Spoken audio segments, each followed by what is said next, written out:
I want to let all of you know something that I am planning for coming up in early December kind of time period. I really like doing reviews on skincare products, more in-depth kind of reviews, long-term reviews. I am going to be doing a series called 7 Days of Skincare. I'm not exactly sure when it will start yet, but it will be 7 videos in a row each day on a different skincare product. I would of course like to thank Patela for this idea. She does her 15 days of foundation, which is wonderful. I just found there were a number of products that I either have been using or I'm currently testing that I want to talk about, and I thought let's put them all together and have a special skincare week. So that is going to be happening. In this video, I'm going to be talking about products that did not work for me, and I am going to be talking in Skincare Week about some products that have worked for me, and also telling you the results of some products I'm currently testing. So let's get on to the rest of the video.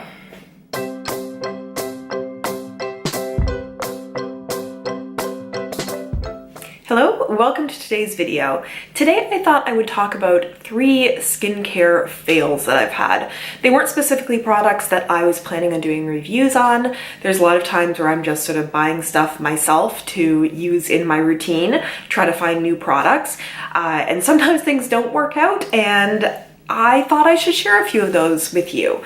So I want to give a bit of a caveat here that everybody's skin reacts to things in different ways.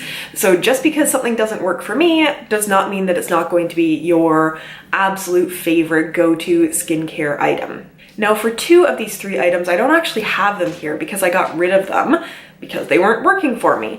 However, I still want to talk about them, and I thought we would start out with a eye cream. I actually got a sample of this eye cream. It is the Aveda Botanical Kinetics Energizing Eye Cream. And for me, I've had a couple of eye creams that are fantastic on me.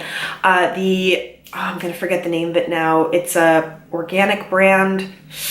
The Organic Pharmacy, was that it? I will write it down here and link it down below. There's one eye cream that I've used that has been fantastic. Unfortunately, it's super pricey, and I don't have like super puffy dark under eyes, so I don't feel like I need to spend $100 to $200 on an eye cream. I've also used a bunch of middle of the road ones, which have been perfectly fine. And in this case, I was using a sample of this eye cream. So the actual description of it says, a plant energy complex gives the skin a boost, helping increase energy in the cells to help reduce visible puffiness in the skin around your eyes, while licorice root, known for its soothing properties in Ayurveda, the ancient healing art of India, helps diminish the appearance of dark circles, suitable for all skin types, and ophthalmologists test it. It also says that it is aroma-free. If you are actually buying this, it is going to be $36. So I started using this, and I think I used it for, I would say 2 to 3 weeks with no issues. I mean, a little bit would go a long way. It was fine.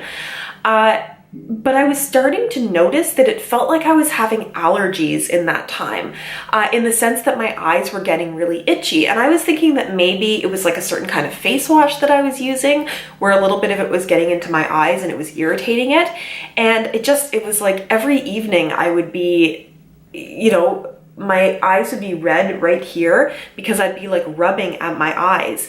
And it wasn't like I was reacting under here where the eye cream was. And it just hit me one day, like, what have I been using different?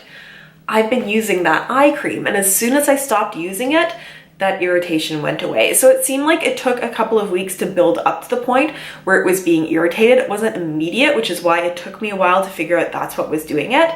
But it's the only eye cream I think I've ever used that has made my eyes feel itchy and irritated. And obviously that is not what you want an eye cream to do. So I would love to know what ingredient in there was doing that so I could avoid it, but I am not sure. And again, I'm sure there are people who love this eye cream, but for me, it just made me want to scratch and scratch and scratch at my eyes, which was not good. And I think even if I could find videos from that period, there would be a couple of times where I talked about my eyes being irritated and not wanting to put on eye makeup. And that was during that point because I thought maybe removing eye makeup was what was irritating my eyes, but it wasn't. It was the eye cream. The next 2 products are both moisturizers, and I am somewhat cheap. I'm just gonna put that out there. If I can buy a product that is less expensive that will do as well as a more expensive product, no matter what the brand name is or anything like that, I'm going to go with the less expensive product. I have a moisturizer that works quite well for me, and it's not crazy expensive. It's like $30 to $40 a bottle, depending on if I get it on sale or not. But somehow I just keep searching to maybe hopefully get something that does the same thing but for cheaper. So this right here was part of that search. This is the Olay Age-Defying Classic Daily Renewal Lotion with Sunscreen, Broad Spectrum SPF 15. Now, this looks incredibly cheap for some reason. And I mean, it was. I think this was like $8 or $9 when I bought it. But if you actually look at this bottle, like, the writing's not even centered on it, or the sticker, I should say. Like, somebody slapped that on in a hurry. It says apply prior to sun exposure. The active ingredients in here are also the active ingredients in the moisturizer that I do like. So I thought maybe this would offer me the same kind of thing, but for cheaper. But no. So on the website for this, it actually says it's priced at $12.99. I think I got this cheaper than that. It describes it as a hydrating face lotion with broad spectrum SPF 15 sunscreen that helps protect against sunburn. The special formula is oil-free and won't clog pores. The formula is made with hydrating ingredients such as beta-hydroxy acid and vitamin E. And again, it tells me about the SPF 15, as if they didn't tell me that before. So this wasn't terrible, but I just found my skin wasn't looking good and I was starting to get little breakouts, whereas my usual moisturizer actually helps prevent, and any breakouts that do happen helps my skin turn over a bit faster. And this was just making my skin look dull and not very happy. It also smells like much more fragranced. And I'm not usually sensitive to fragrance, but this just wasn't making my skin look better. It was making my skin look a little bit worse. And the thing that's the most frustrating about this is having an almost full bottle worth, but I don't want to give it to anybody because it's not great. It's just, yeah, I mean, spend the few dollars more and get something that is better than this, which is just kind of unfortunate. It has that very strong Olay smell that also smells very much like a cold cream, which is a little strange. The last product I'm going to mention is another one that was me trying to find a less expensive moisturizer. I was in the drugstore and I was thinking, okay, I know what the ingredients are in the one that I like. It has some SPF, it has some active ingredients. And then I found this, which is the Clearly Brighter Garnier Skin Active SPF 15 Brightening and Smoothing Daily Moisturizer. So the review of it here is that it gives you visibly brighter, polished looking skin in 1 week, or the description I should say. Designed with our skin conditioning antioxidant complex of vitamin C and E and gentle exfoliating lipohydroxyl acid, this fast absorbing, non-greasy formula helps smooth, dull, rough skin so it looks polished, even toned, and more radiant.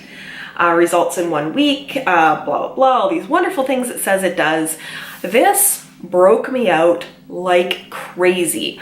All on my cheeks here and here. Like right now my skin feels generally smooth. I mean, I have pitting and acne scars from when I was younger, but generally pretty smooth. I always have one pimple or something going on at any given time. Right now I have one down here, but when I was using this moisturizer after about a week, I think I used it for a week and a half and then just stopped, because I would sort of run my fingers down my cheek and it was like every moment I could feel a pimple somewhere. It was like they were all over the place. And obviously I didn't want that. Again, it smelled very strongly. It may be the fragrance in it, but my skin just didn't like it. And whereas, you know, this one, you know, gave me a little bit of a breakout and I just didn't love. That one really broke me out, like just terribly. To the point where it makes me want to stay away from any kind of Garnier skincare products for me altogether, because there's just something about it that my face doesn't like. Again, I know there are people out there who love these products, but if I can offer you something to maybe, you know, make you try something else. I don't think I have particularly sensitive skin. You know, makeup doesn't make me break out. I usually don't have those kinds of problems, but these are some products that specifically irritated my skin and made it not very happy. So that is today's video. I hope you enjoyed it. If you like these kinds of skincare, you know, good products and bad products, give this video a thumbs up. If you've not yet subscribed, you can click on my face and be subscribed. I look forward to seeing all of you in my next video. Bye.